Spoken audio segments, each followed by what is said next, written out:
La majorité des gens qui veulent lancer une entreprise, créer un business, n'ont en fait qu'une idée de business. Ils n'ont absolument pas de projet. Il n'y a pas d'information supplémentaire qui vient appuyer, qui vient étayer, qui vient étoffer leur idée de business au départ.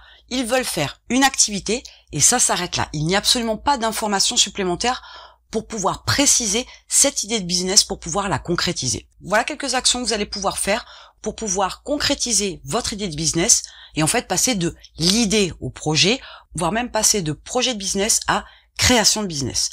Alors vous allez commencer par faire des recherches. Et des recherches, vous allez en faire des tonnes.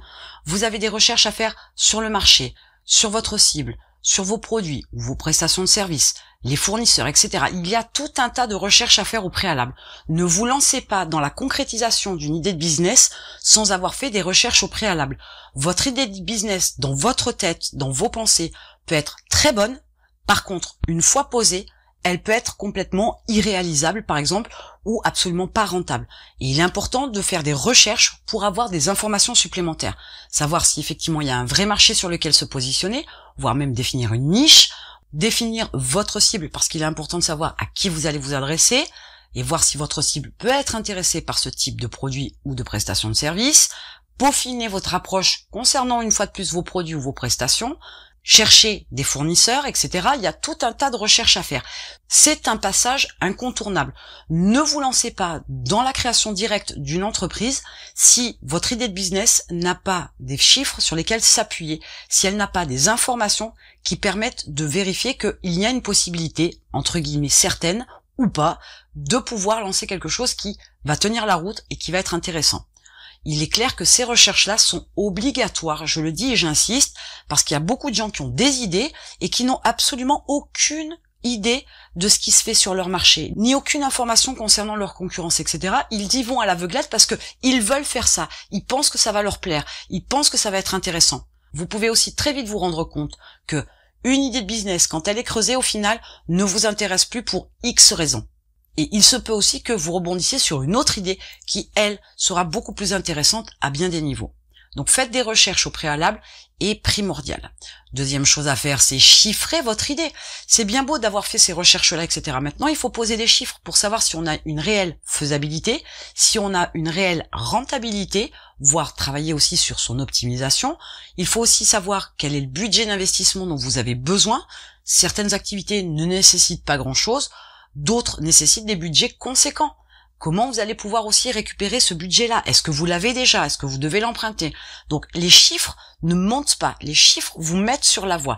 Les chiffres vous permettent de passer déjà de une idée de business à un petit projet de business. Et c'est une première étape non négligeable aussi, parce que bien souvent, il y a des gens qui lancent une activité, qui lancent la création d'une entreprise, et qui se retrouvent avec des frais qu'ils n'ont pas anticipés. Et ils arrêtent leur activité parce qu'ils n'ont pas le budget pour, parce qu'ils n'ont pas réfléchi ni à la faisabilité, la viabilité, ni même à la rentabilité. Donc faites ça aussi au préalable pour ne pas vous lancer sur quelque chose qui n'a pas de sens, qui n'a pas d'intérêt, qui n'a surtout pas de futur pour vous, ni même d'intérêt au final. Et maintenant, avec ces informations-là, vous passez encore un cap de plus. Là, il va vous falloir déterminer vos actions.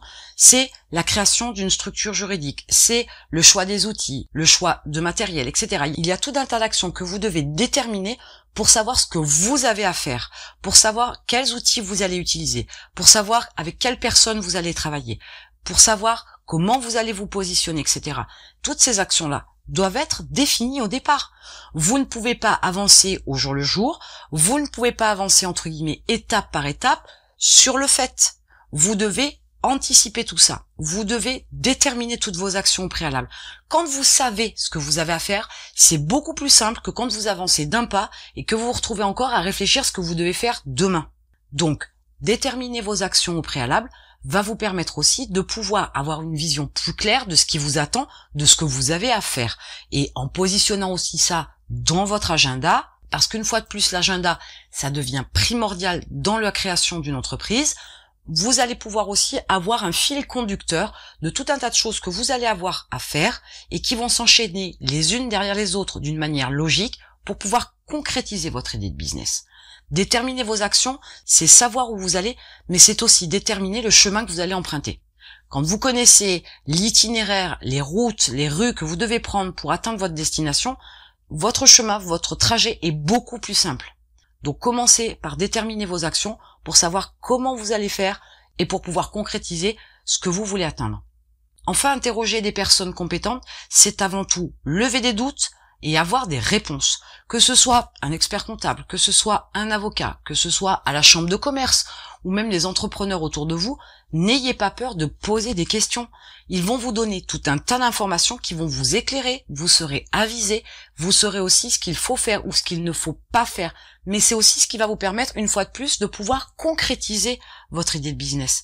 Parce que il y a des choses que vous devez savoir, il y a des choses que vous devez apprendre, il y a des compétences que vous devez développer et il faut avoir les informations. Sans ces informations-là, vous n'avancerez pas, vous ne pourrez pas concrétiser une idée de business de manière solide, de manière efficace. Je parlais précédemment de faire des recherches, mais quelquefois, certaines informations, vous ne les avez pas sur Internet parce que votre question est beaucoup plus précise et beaucoup plus pointue, ou parce que vous êtes sur un secteur d'activité bien spécifique. En fonction de la thématique sur laquelle vous vous positionnez, vous pourriez avoir des aides supplémentaires, vous pourriez avoir des subtilités fiscales, etc. Donc, adressez-vous à des personnes compétentes, à des personnes qui savent, à des personnes dont c'est le métier. Vous serez au moins rassuré sur les réponses que vous aurez, parce que vous aurez des vraies réponses de gens professionnels et pas des informations que vous aurez glanées sur Internet. Comprendre que les personnes qui vous font avancer sont les personnes qui sont compétentes. Internet, c'est bien beau, c'est bien joli, on a tout un tas d'informations, mais on a aussi tout et son contraire. Quelquefois, il faut savoir clairement se positionner face à des personnes compétentes, des professionnels en la matière, pour avoir la bonne réponse concernant votre démarche. Chaque situation est forcément bien spécifique, avec une recherche, avec des attentes, avec des projections, avec des objectifs différents, et il vous faut avoir la bonne réponse. Et enfin, la dernière étape, elle est tout simplement de passer à l'action.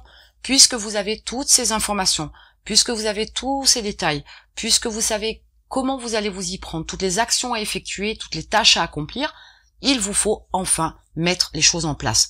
Il vous faut enfin agir. Il vous faut enfin concrétiser votre idée de business en n'étant plus un projet, mais en étant une réalité, en ayant une existence véritable. Ce n'est plus des pensées, ce n'est plus des réflexions, ce sont des actions. Et à ce moment-là, vous serez dans une situation qui fera que vous aurez concrétisé votre idée de business. Vous aurez quelque chose en main qui est une entreprise avec une activité sur un marché, une cible et avec des produits ou des prestations. Vous savez tout ce qu'il y a à mettre en place, votre stratégie de communication, comment vous allez pouvoir être davantage visible, comment vous allez vendre vos produits, etc. Tout ça, c'est des choses que vous avez précédemment réfléchi, mais que vous avez aussi anticipé. Dans ce cas-là, vous êtes enfin sur une base où vous êtes chef d'entreprise, ou du moins entrepreneur, mais vous avez concrétisé votre idée. Vous n'êtes plus à l'état de réflexion, vous êtes à l'état d'action, et dans ce cas-là, il y a quelque chose qui prend vie, il y a quelque chose qui se crée, qui naît, et c'est de là que vous allez pouvoir vous dire enfin que vous avez pu concrétiser votre idée de business. Peut-être que vous êtes parti d'une simple idée, peut-être qu'avant même de vous lancer dans des recherches, vous aviez déjà approfondi le sujet, mais rien ne vaut une démarche concrète, donc des actions, pour pouvoir finaliser votre idée et la passer à l'état de projet, et enfin de donner existence, de donner vie à votre projet en mettant en place des choses, en passant à l'action. Ces étapes-là restent quand même très sommaires parce qu'il y a énormément de choses à faire, qu'il est difficile de détailler puisque chaque situation, du moins chaque idée de business est différente, et ça correspond aussi à une personnalité parce que ça vient de vous, vous avez des attentes, des besoins, des objectifs, etc. Mais dans l'ensemble, avec cette approche-là, vous allez pouvoir déjà creuser votre idée de business de départ et savoir s'il y a moyen de faire quelque chose ou pas du tout, ou si vous devez complètement passer à autre chose, voire même décider de ne pas créer l'entreprise, ou du moins pas pour l'instant, parce que les informations que vous avez récupérées, les approches que vous avez eues, ne vous permettent pas de penser que votre idée de business sera rentable.